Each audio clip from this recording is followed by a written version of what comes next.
Ayan mga idol, sinarado na yung ano, monumento, sarado na. Ayan o, dahil sa ano ngayon, celebration ngayon ng ano, ng Bonifacio Day. Yun, sinarado na nila. Ito, counterflow na ito. Kung papunta ng Rosal Avenue, wala na, hindi na makadiretso. Kung galing ka ng Valenzuela, punta ka na Rosal Avenue, hindi ka na makadiretso. Kaya ayan o, mayroong program dito na gaganapin sa may Monumento Circle. So ang oras ngayon ay 5:16 ng umaga. Ayan po, sarado na mga idol. So yung mga papasok sa trabaho ngayong umaga, agagahan nyo po mga idol, kasi sigurado malilate kayo.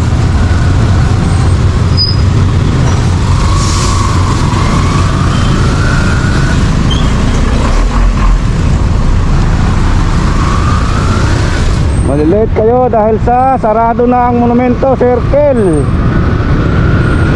Apo, mamaya to, mas matinding traffic ito mamaya. Kasi yung northbound ng EDSA dito sa may circle area, ginawa ng two-way. Kasi yung southbound, papunta ng Cubao, wala po, sarado po yon. Tapos yung papunta ng kung galing ka ng Valenzuela, papunta ka ng Manila, yung tatapos ka ng LRT, sarado na rin po. So lahat ng jeep, lahat ng sasakyan sa kaliwa, magka-counterflow sa may circle, papunta ng Cubao. Ginawang two-way yung northbound. Yung southbound sarado. Sarado po yan hanggang dito sa may Di Jesus. Di po, Di Jesus sa may 5th street, sinarado nila.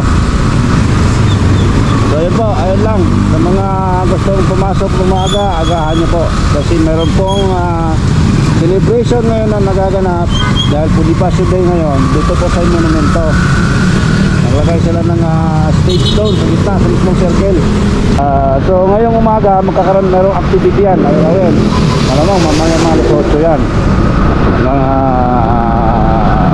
tanghali siguro yan. Di natin alam mga idol kung ano mangyayari dyan, kung hanggang gabi ba yung program dyan, kasi may stage nilagay doon eh. So malalaman natin mamaya yan, pag-uwi natin mamayang gabi, kung hanggang gabi ba talaga yung program nila dyan, o baka hanggang tanghali lang. Alright, yun lang muna mga idol. Ingat po tayo, and happy Bonifacio Day.